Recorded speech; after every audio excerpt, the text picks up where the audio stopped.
भगवते वासुदेवाय नमः। नमस्कार दोस्तों, कैसे हैं आप सब। बहुत स्वागत है आपके अपने ही चैनल इंस्पिरेशन ऑफ प्रेरणा में। दोस्तों, पितृ वो पूर्वज होते हैं जो पूर्व के समय में यानी पहले के समय में हमारे कुल खानदान या गोत्र में जन्म ले चुके होते हैं। पूर्वज जो कि जिनकी मृत्यु हो चुकी होती है वो ही हमारे पितृ बन जाते हैं। कुछ पूर्वज जिनकी मृत्यु होती है उन्हें तुरंत मुक्ति मिल जाती है और कुछ पूर्वजों को मुक्ति मिलने में कई 100 साल भी लग जाते हैं। ऐसा हमारे शास्त्रों में बताया गया है। ऐसी मान्यता है, शास्त्रों में ऐसा बताया गया है कि मुक्ति की प्रक्रिया ऐसी होती है कि जो भी हमारे जीवन में हमारे कर्म होते हैं, जो भी हमारी परिस्थिति होती है मृत्यु के समय, उस हिसाब से मुक्ति मिलती है पूर्वजों को। और जिन लोगों को मुक्ति नहीं मिलती या मुक्ति मिलने में समय लगता है वो पितृलोक में रह जाते हैं और अपने घर वाले लोगों से जुड़े रहते हैं। आपने कई बार सुना होगा कि कुछ लोगों के पितृ उन्हें इशारे देते हैं, सपनों में आते हैं। कई तरह के डरावने सपने भी आते हैं या ऐसे नॉर्मल सपने भी आते हैं कि जो पितृ हैं वो कुछ मांग रहे हैं। पितृ दो प्रकार के होते हैं। एक वो पितृ होते हैं जिनकी मृत्यु अपनी आयु पूर्ण करने से पहले ही किसी एक्सीडेंट वगैरह से हो जाती है, या कुछ ऐसे भी पितृ होते हैं जो कि अपनी पूरी आयु करके और उसके बाद उनकी मृत्यु होती है। पितृ बहुत सारे वजह से हमसे रुष्ट हो जाते हैं। इसके कई सारे छोटे छोटे कारण होते हैं, जैसे कि अपने सगे संबंधियों से बातें छुपाना, विवाह में अच्छे तरह से निर्णय नहीं लेना, जायदाद के प्रति बहुत ज़्यादा मोह होना, घर में गलत तरह की संगति रखना, गलत तरह से आचरण करना। पितरों को मुख्य अवसरों पे, जैसे कि आपके घर में कोई शादी विवाह होता है, उन अवसरों पे याद नहीं करना, श्राद्ध आदि ना करना, उनकी मुक्ति के लिए प्रयास नहीं करना या जायदाद का गलत तरीके से इस्तेमाल करना। इस तरह के बहुत सारे कारण होते हैं जिनसे कि पितृ रुष्ट हो जाते हैं और श्राप देते हैं। इस तरह के अतिरिक्त पितृ केवल श्राप ही नहीं देते बल्कि परिवार वालों पे या किसी भी एक परिवारजन पर सीधा आक्रमण करते हैं और इनका आक्रमण बहुत ही तीव्र होता है। इस तरह से पितृ जब बाहरी आत्मा जब आक्रमण करती है तो ये किसी भी तरह की प्रक्रिया नहीं करते हैं। जिन लोगों अपनी उम्र पूरी तरह से पूर्ण करके उनकी मृत्यु होती है वो ज़्यादातर करके पितृदोष उत्पन्न नहीं करते। वो पितृदोष तभी उत्पन्न करते हैं जब घर में कोई ऐसा कार्य करा जाए जो वर्षों से चल रहे आ रहे कर्मों से अलग होता है, या कोई ऐसी परंपरा है जो सदियों से निभाई जा रही है और उन्हें तोड़ दिया जाए, घर के लोगों का आचरण गलत हो जाए, तो फिर ये पितृदोष बनाते हैं। इनके दोष क्या होते हैं, जैसे कि लोग कहीं और किसी और धर्म में शादी करने लगते हैं, या अपने कुल देवी देवताओं को छोड़कर किसी और कुल देवी देवताओं की पूजा करने लगते हैं, या पूरी तरह से अपने देवी देवताओं की पूजा करना छोड़ देते हैं। तो इस तरह के पितृ जिनकी आयु पूर्ण हो चुकी होती है वो भी पितृदोष उनसे भी उत्पन्न होने लगता है। इस तरह से जब पितृदोष उत्पन्न करते हैं तो वो पीढ़ियों तक रहता है। बहुत सारे लोग ऐसा सोचते हैं कि उन्होंने गया जाके श्राद्ध कर दिया या किसी अन्य तीर्थ स्थल पर जाकर श्राद्ध कर दिया, उसके बाद भी उनके पितृ अतृप्त क्यों हैं। तो ऐसा होता है कि इस जन्म के जो आपके पितृ हैं उनका तो आपने श्राद्ध कर दिया, लेकिन पूर्व जन्म के जो पितृ होते हैं उनका ऋण, उनका उपकार भी आपके ऊपर रहता है। ऐसी मान्यता है कि सबसे पहले पितृलोक होता है, उसके बाद सूर्यलोक होता है और उससे भी ऊपर स्वर्गलोक होता है। इसी तरह अपने कर्मों के अनुसार जब किसी व्यक्ति की मृत्यु होती है तो सबसे पहले पितृलोक जाता है, उसके बाद सूर्यलोक जाता है, और अगर बहुत अच्छे कर्म होते हैं तो करोड़ों में से एक आत्मा ऐसी होती है जो स्वर्गलोक जाती है और परमात्मा में लीन हो जाती है। पर सभी आत्माएं परमात्मा में लीन नहीं होती, उन्हें बार बार जन्म लेना पड़ता है। कई आत्माएं, हमारे पूर्वज ऐसे होते हैं जो बार बार एक ही कुल में अपने मोह के वश या अपनी इच्छा के वश जन्म लेते रहते हैं। उनके किए गए जो भी कर्म होते हैं, अच्छे बुरे, उस हिसाब से वो उनके सूक्ष्म शरीर के साथ जुड़ते जाते हैं, और यही कर्म होते हैं जिनसे कि उन्हें अगला जन्म किसी भी व्यक्ति के वेश में या किसी इंसान के वेश में या किसी जानवर के वेश में, पशु पक्षी के वेश में, पत्तों के वेश में मिलता है। पितृदोष क्या होता है कि कई बार हमारी कुंडली में दिखाई देता है और कई बार हमारी कुंडली में दिखाई नहीं भी देता है। पितृदोष एक अदृश्य बाधा होती है जो कि हमारे पितरों द्वारा उत्पन्न की जाती है, जिसकी वजह से व्यक्ति बहुत ही परेशान रहता है।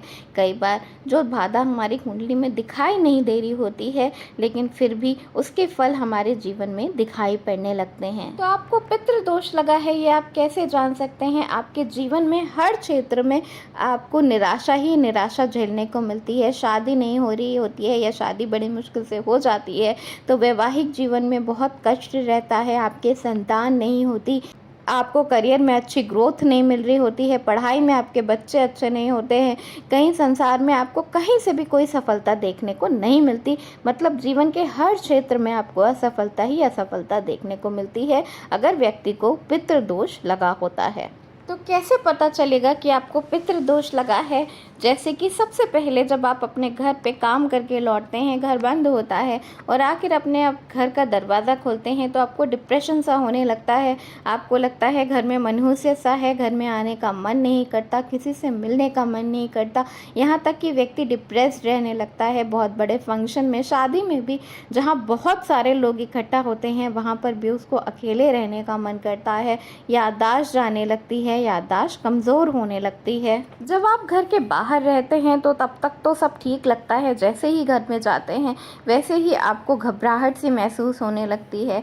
इसी तरह कई लोगों को व्यापार में वृद्धि नहीं होती, सब कुछ ठीक करते हुए, खूब मेहनत करते हुए भी आपको तरक्की नहीं मिलती, व्यापार में घाटा होने लगता है, एकदम अचानक ही ऊपर जा रहा हुआ बिजनेस नीचे जाने लगता है, या फिर आपके एम्प्लॉयज़ आपको धोखा दे देते हैं, कर्मचारी आपसे बिना बताए कुछ काम कर लेते हैं, पैसों का बड़ा नुकसान हो जाता है। और संक्षिप्त में कहें तो मनुष्य को और उसके परिवार को जीवन के हर एक क्षेत्र में बाधा उपलब्ध होने लगती है।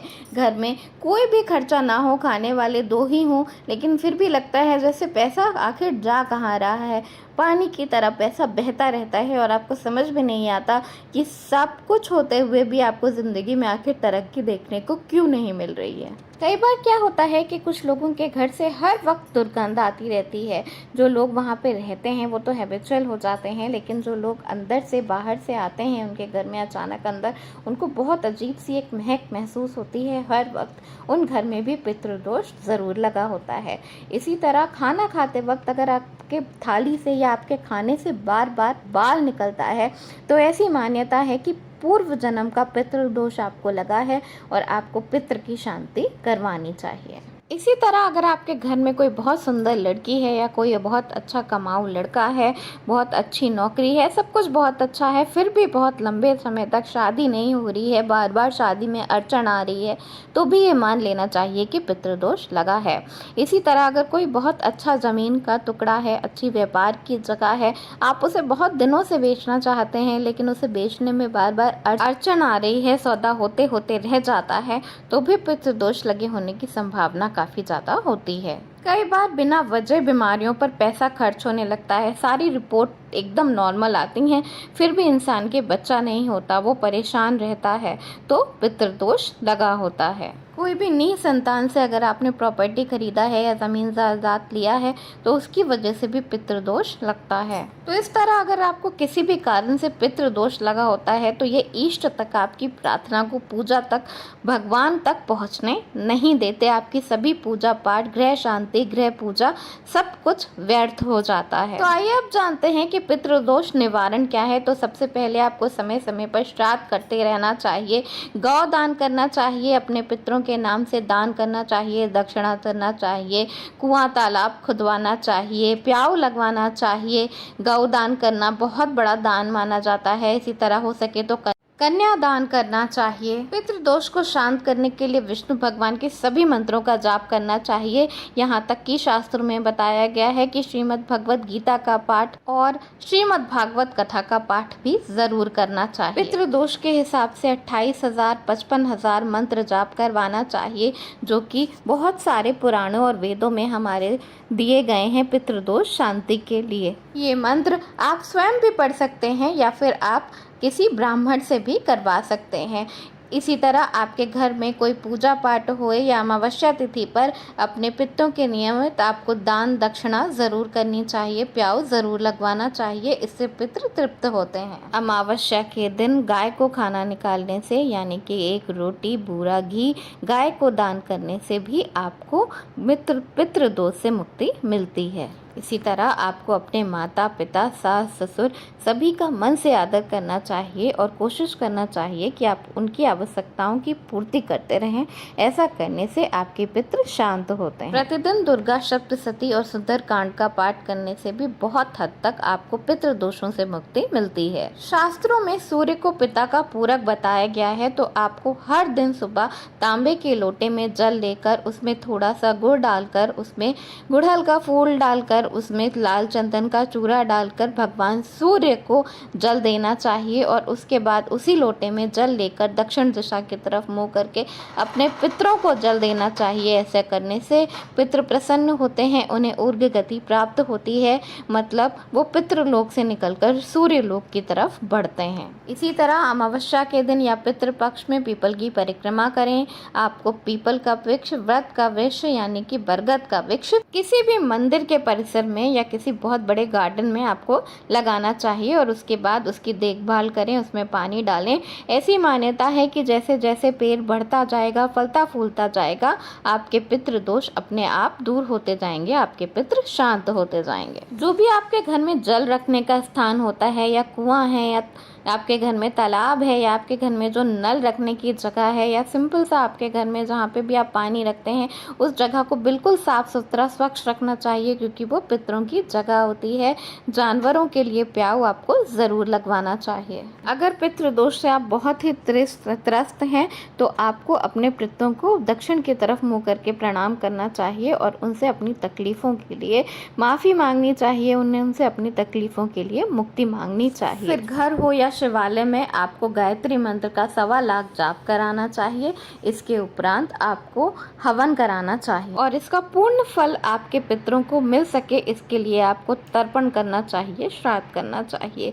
इसके अलावा आपकी कुंडली के अनुसार जो भी आपको पितृ दोष हो उसके अनुसार आपको शांति करानी चाहिए किसी योग्य पंडित से, जिसे संपूर्ण जानकारी हो। इसके अलावा अपने कर्मों को अच्छे तरीके से करते रहने से, अपने घर की स्त्रियों को प्रसन्न रखने से आपके पितृ प्रसन्न होते हैं, पितृ दोष दूर होता है। दोस्तों कहते हैं अगर देवता रूठ जाएं तो उन्हें मनाया जा सकता है, लेकिन पितृ रूठ जाएं तो उन्हें मनाना बहुत ही कठिन होता है। इसलिए अपने पितरों को खुश रखने के लिए जो मैंने उपाय बताए हैं, उनके साथ साथ आपको किसी योग्य पंडित को अपनी कुंडली ज़रूर दिखा देनी चाहिए। या अगर आपको ऐसा महसूस होता है कि आपके ऊपर पितृ दोष लगा है, तो उन पितृ दोष की शांति के लिए किसी योग्य पंडित से आपको जप हवन तप ज़रूर करवा लेना चाहिए। धन्यवाद। वीडियो पसंद आया हो तो लाइक ज़रूर करिएगा, दोस्तों में शेयर कर दीजिएगा और चैनल पर नए हैं तो चैनल को सब्सक्राइब कर दीजिएगा। धन्यवाद। राधे राधे।